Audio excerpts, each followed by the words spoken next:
প্রায় এক যুগ আগের জনবল কাঠামো অনুযায়ী এ কলেজে শিক্ষক প্রয়োজন 164 জন। এরপর বেড়েছে আরও 3টি বিভাগ আর উচ্চ মাধ্যমিক শ্রেণী।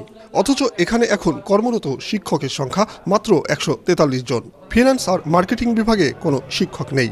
এ অবস্থায় আরও 5টি বিভাগ চালুর অনুমোদন এখন প্রক্রিয়াধীন। আমাদের মার্কেটিং ডিপার্টমেন্টে কোনো আলাদা কোনো স্যার নেই ক্লাস নেওয়ার জন্য, তো ম্যানেজমেন্টের স্যাররা এসে আমাদের ক্লাস নেয়। টিচার শূন্যতায় আমরা ভুগতেছি। অন্যান্য ডিপার্টমেন্ট যেভাবে অনার্স লেভেলটা শেষ করতেছে আমরা সেভাবে পারতেছি না। উচ্চ মাধ্যমিকের জন্য অবশ্যই একটা ভবন দরকার। এটা একটা উচ্চ মাধ্যমিকের ক্লাসরুমের সংকট একটু হচ্ছে। আর উচ্চ মাধ্যমিকের জন্য তখন স্পেশালাইজড মানে সৃজনশীল ট্রেনিংপ্রাপ্ত সিলেবাসের সাথে সঙ্গতিপূর্ণ শিক্ষকও দরকার হবে। কলেজের 137 জন কর্মচারীর মধ্যে 100 জনকে নিয়োগ দেওয়া হয়েছে অস্থায়ী চুক্তির ভিত্তিতে, যাদের বেতন দেওয়া হয় শিক্ষার্থীদের টাকায়। এ ধরনের নিয়োগকে বৈধ দাবি করেন কলেজের অধ্যক্ষ। এজন্য শিক্ষার্থীদের গুনতে হচ্ছে বেশি টাকা। প্রায় 100-র মতো আমাদের কর্মচারী এই যে কাজ নাই মজুরি নেই ভিত্তিতে নিয়োজিত।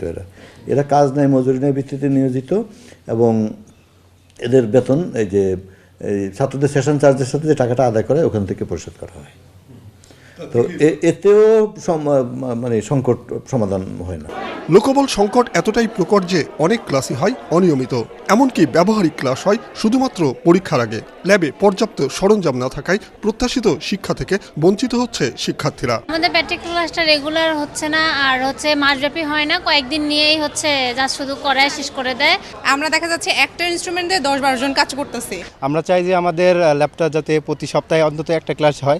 আমাদের সনাতন পদ্ধতিতে আগের পদ্ধতিতে সেটা পাঠদান করা হয়ে থাকে। প্রায় 21,000 শিক্ষার্থীর জন্য কলেজে রয়েছে 3টি ছাত্র আর 2টি ছাত্রীনিবাস, যেখানে ঠাঁই হয়েছে মাত্র 800 শিক্ষার্থীর।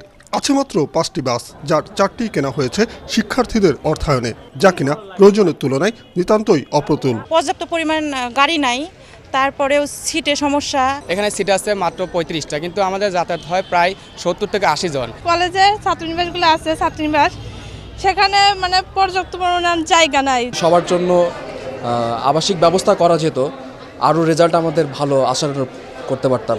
1898 সালে প্রতিষ্ঠিত দেশের অন্যতম প্রাচীন এই শিক্ষা প্রতিষ্ঠানে এসব সংকট নিরসন করে শিক্ষার সুষ্ঠু পরিবেশ সৃষ্টির দাবি জানিয়েছেন শিক্ষার্থী, শিক্ষক এবং অভিভাবকেরা।